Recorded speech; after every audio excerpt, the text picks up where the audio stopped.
Gente, primeiro eu quero dizer a alegria que eu tenho de ver jovens envolvidos com trazer o púlpito para mim e servir ao Senhor. Jovens envolvidos com o Senhor. De diversas maneiras hoje vocês estão mostrando quanto o Senhor é importante para vocês. Ficou a meu cargo hoje trazer uma pequena meditação. E eu escolhi o Salmo 45 para que seja nosso texto dessa noite. Eu não quero me delongar, só o suficiente para os jurados poderem brigar lá, ou separar as notas lá atrás. Mas queria compartilhar com vocês que, mesmo que vocês estejam muito envolvidos com o Senhor, mesmo que vocês tenham muita intenção e desejo mesmo de que a sua vida de alguma maneira sirva para o louvor do Senhor, você precisa saber o caminho. Nós temos alguns exemplos bíblicos que são extremamente didáticos para nós. Um deles acontece quando o povo de Deus estava caminhando para Canaã, Moisés sobe até o monte, e lá no alto do monte ele se demora um pouco, e o povo pede a Arão que faça um bezerro de ouro. E Arão então, ele concorda com aquilo, ele pede ao pessoal, me traga o ouro que vocês têm, e eles trazem, eles fazem oferta, e Arão faz um bezerro. E depois Arão diz para o povo, eis aqui, o Deus que tirou vocês do Egito. E parece incrível que o povo de Deus adore aquele bezerro. Não é possível que o Deus que viu os milagres, o povo que viu os milagres do Egito, agora estejam tão dispostos a adorar um bezerro. Mas o texto bíblico diz assim, que naquele dia, naquela noite inteira, eles fizeram festa ao Senhor. A intenção do coração era servir ao Senhor. Nós precisamos tomar muito cuidado. Há muitos exemplos na Bíblia sobre isso. Há, por exemplo, mais ligado a Arão, mais uma vez. Arão tinha 2 filhos, Nadab e Abiú. Eram sacerdotes como ele era sacerdote. E tinham os turnos do sacerdócio, e eles já estavam acostumados com aquele trabalho. Eles haviam aprendido do pai, mas agora começam também a se despontar como sacerdotes e conhecidos de todo o povo. Eram homens importantes da adoração. Aí um belo dia, eles pegam um incensário, e eles entram diante de Deus, de um modo que Deus não havia dito para eles fazerem. Mas eles querem fazer o serviço de Deus do jeito deles. E o que a Bíblia diz que aquilo era fogo estranho no altar do Senhor. E o que a Bíblia fala sobre Nadab e Abiú é que Deus os destruiu. Quando eu leio o Salmo 45, eu vejo um autor preocupado. Ele é de entre os filhos de Coré. E ele está preocupado com a sua composição. O Salmo 45 diz, de boas palavras transborda o meu coração. Ao rei consagro o que compus. A minha língua é como a pena de habilidoso escritor. Então ele dispõe, ele sabe, ele quer adorar a Deus. E está disposto a compor e consagrar a sua composição, as palavras do seu coração a Deus. Então, nós precisamos pensar talvez como este salmista. Eu quero que vocês levem muito a sério o que estão fazendo hoje aqui, mas muito mais o que vocês fazem com a própria vida. Porque você pode ser um excelente músico, um poeta habilidosíssimo, você pode se tornar um festejado cantor, de músicas para a igreja, e você pode não ser aprovado por Deus. E tudo que você fizer, pode, em lugar de exaltar a Deus, trazer sobre sua vida juízo, como Nadab e Abiú. Quando eu olho para este salmo, eu pego algumas lições desse salmista. A primeira coisa que ele trabalha é o conteúdo do que está no seu coração. Ele sabe que não pode compor a Deus e para a glória de Deus, se primeiramente o coração dele não estiver lavado e transbordante de algo bom. De boas palavras transborda o meu coração. E quando ele fala que o meu coração transborda de boas palavras, ele está nos revelando um pouco do que há na sua alma. Ele está dizendo que ele está trabalhando o conteúdo do interior da sua vida. Você precisa ir além da música. Você precisa ir além da letra que você compôs. Você precisa ir além dos acordes. Você precisa de um coração que transborde de Deus. Do contrário, é sino que soa, símbolo que retine. É como dar a vida pelos mais pobres ou ser queimado sem amor. Nada vale. Nós precisamos mais do que músicos. Nós precisamos de gente de Deus. Nós precisamos mais do que fazer letras e canções harmonicamente bem compostas. Nós precisamos de gente de Deus. Porque o Evangelho se comunica com a vida. E quando você tem essa vida e você canta, é mais do que a sua voz, é mais do que o seu acorde, é mais do que a nota, seja em clave de sol, em clave de fá. Deus flui. O salmista trabalhava o interior. A gente tem insistido tanto com vocês, nós pastores somos chatos, né? Toda hora a gente pega no pé da equipe de louvor. É porque às vezes, queridos, vocês se preparam um pouco. E vocês ministram parte muito importante da vida da igreja. Vocês fazem a igreja cantar. E às vezes a igreja canta dirigida por gente vazia de Deus. Isso não é bom. Vocês precisam ir além. Suas equipes de louvor, nossos solistas, nossos instrumentistas precisam preencher a sua alma, deixar a sua alma transbordante de Deus. E quando isso acontecer, queridos, vocês vão ver que o louvor realmente pode transformar pessoas também. E às vezes é um descompasso. Porque toda entrega de vocês acaba não passando por essa entrega de vida. O salmista tem algo mais a dizer. O que leva o salmista a buscar e a se preencher tanto de Deus? É porque a intenção dele não é cantar para si. Ele diz: ao rei consagro o que compus.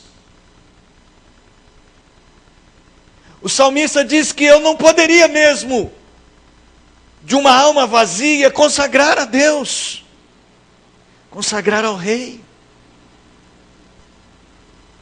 O que o leva a se preencher tanto é porque ele tem um alvo, e o alvo dele é o seu rei. Ele não está preocupado se as pessoas ao final da sua música vão aplaudir, dizer que ele fez, nossa, aquela passagem daquele acorde foi maravilhoso. O contrabaixo estava demais. Eu não posso nem elogiar, né? Os jurados já foram, hein? Nossa, sua voz estava afinadíssima.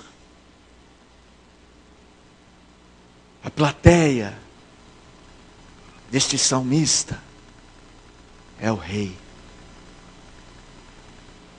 É o rei que ele quer que ouça. E ele sabe que o rei ouve mais do que o som do instrumento. O rei ouve quem nós somos por detrás dos instrumentos. Então a motivação dele, o que toma a sua alma e o que torna a sua música mais do que simples música, é que ele tem um alvo, e o alvo é o seu rei. Eu queria que todos vocês, sempre que subissem a um lugar como este e sentassem a um instrumento, seja no piano, na percussão, nas cordas, no sopro, em qualquer que for o seu trabalho, no canto, pegando um microfone, você olhasse e falasse: hoje a minha plateia é o rei que deu a vida por mim. Esse é o espírito. Essa é a busca. É para isso que nós existimos. É para isso que nós vivemos. O salmista diz: a ele, ao rei, eu consagro o que compus. E quando ele diz eu consagro, ele usa uma palavra que tem um sentimento assim: eu deixo fluir, como se fosse um rio que corresse para um lugar só. O que eu faço tem uma única direção. Tem uma única direção. É do trono. No livro de Apocalipse, a Bíblia diz que há um trono e que tudo ao redor aponta para o trono.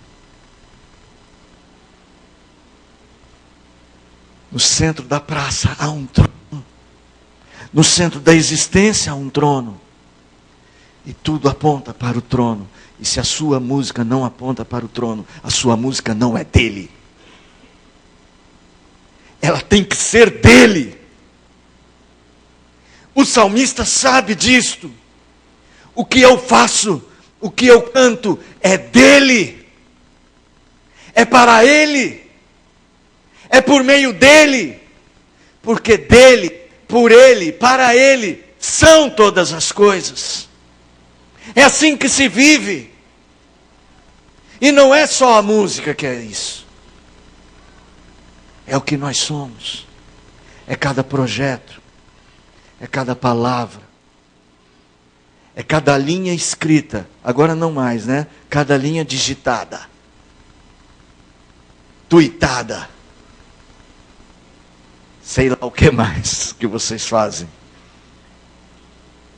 Dele.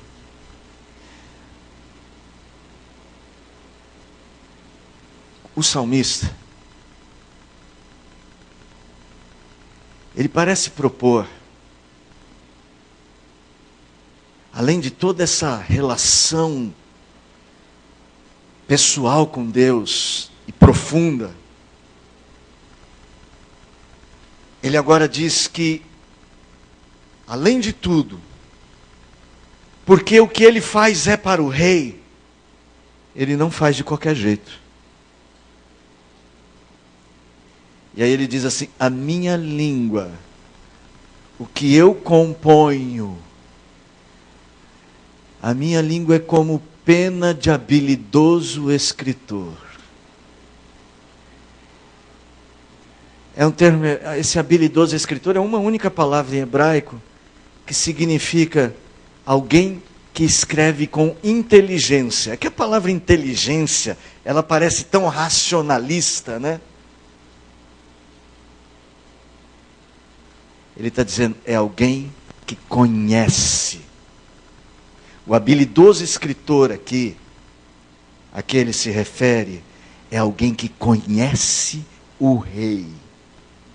E eu quero só mostrar para você que é isso mesmo que está no Salmo. Porque se você ler o Salmo depois, você vai ver que este é um Salmo messiânico.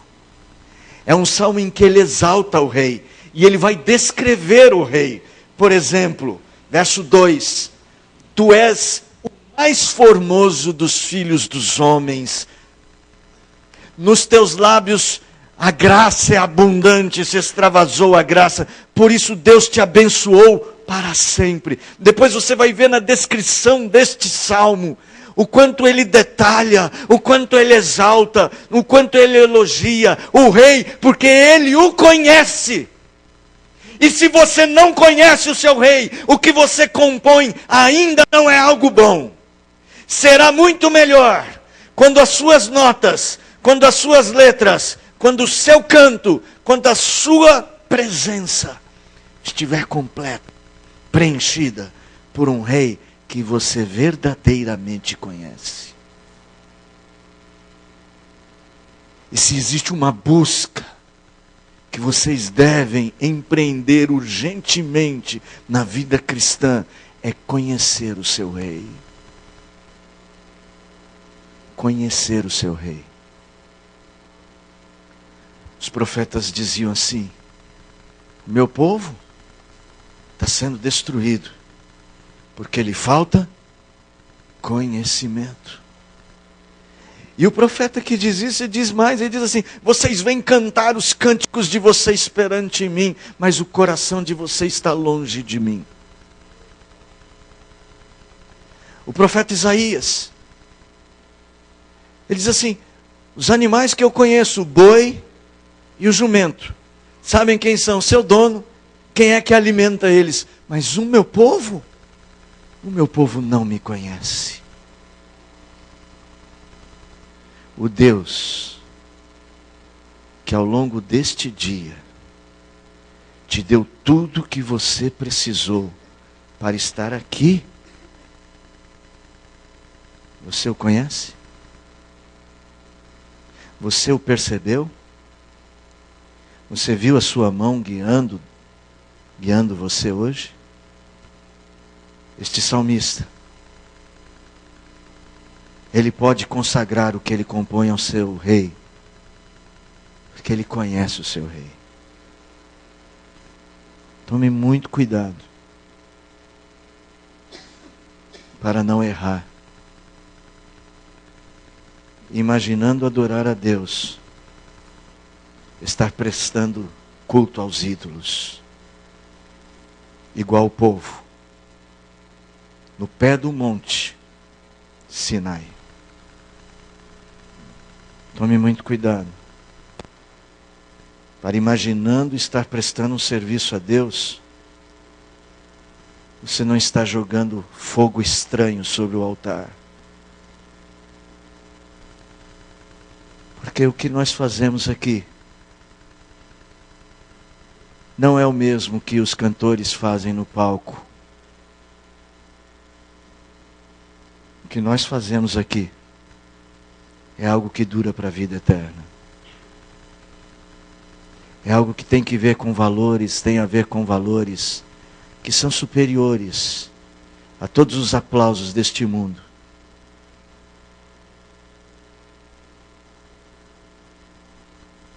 O que nós fazemos aqui, quando cantamos e quando vocês nos dirigem, tem que ser algo de vida eterna. Esse é o valor da música que vocês cantam para Deus. Última coisa. Eu acho que eles já devem ter dado as notas. Alan, pode perguntar para eles lá se eles já deram a nota ou se eu tenho que fazer o salmo todo, tá? Esse salmista é dos filhos de Coré. Ele é um músico experimentado. E ele sabe que a música dele, ela não é só para ele. Ele não faz música para ele. Ele faz para o seu rei, nós já vimos isso. Mas ele tem um segundo objetivo. E eu sei disto no que seria no hebraico o versículo de número 1. Que é exatamente esses dizeres que tem Vocês não estão com Bíblia aí, mas quando vocês virem na Bíblia de vocês, antes de começar o versículo 1, diz assim: ao mestre de canto, segundo a melodia os lírios, dos filhos de Coré, salmo didático, cântico de amor. É um masquil. Se você nunca ouviu falar essa palavra, ouviu hoje. Masquil. O que é um masquil? Um masquil é um tipo de salmo, é um tipo de canção. Há vários tipos de salmo na Bíblia. E um desses é o masquil. Este masquil é um salmo que a Bíblia traduz bem. É um salmo cujo objetivo é ensinar. Então este salmista, ele assume o papel como um mestre da música de ensinar. Então essa não é uma composição que ele apenas sentou e o vento batendo no seu rosto, ele olhou os céus, ele viu as aves, as montanhas, e aí ele teve uma inspiração pessoal, uma completa, como é que fala? Uma excitação pessoal somente. Ele fala: como é que eu vou instruir o povo de Deus a cantar? E ele compõe então uma canção de amor. Ele diz: eu quero ensinar o povo de Deus a cantar o seu amor ao Rei. E vocês deveriam sempre pedir isso para Deus. Que ao final de um pequeno período de louvor, um longo período de louvor, ou seja, o cântico de hinos ou de canções contemporâneas, você falasse e pensasse assim: ao final desta canção, eu quero que o povo de Deus que canta comigo ame mais ao Rei a quem eu amo. Só uma alma transbordante de Deus consegue levar outra alma a amar a Deus. Parabéns pela iniciativa, tá? Tome este salmo como um salmo de instrução também para a sua vida. Nós pastores aqui do presbitério, posso falar pelos colegas, acho que por todos eles, e se eles não concordarem, pode até discutir. Mas tanto o reverendo Marcos, o reverendo Johnny, eu, pastor Lindbergh, pastor Ariovaldo, pastor Wesley, que está chegando para o Jardim Eliane, pastor Sandro, queremos nos colocar à disposição de vocês no nosso trabalho. Queremos que vocês nos ajudem e queremos ajudar vocês. Busquemos esse completar de trabalho. Sei que vocês precisam de nós, assim como nós e toda a igreja precisamos de vocês. E o nosso trabalho tem que ser em conjunto, a ponto de podermos fazer isso que o salmista está fazendo. Cantar para levar o povo de Deus a amar o Senhor. Porque no final das contas, o que importa? Amar a Deus sobre todas as coisas. E ao teu próximo como a ti mesmo. Só vou encerrar com o último versículo. Olha como é que ele termina o versículo, o salmo. Depois vocês leem em casa. O teu nome eu farei celebrado de geração a geração. E assim os povos te louvarão para todo sempre. Louvado seja o Senhor.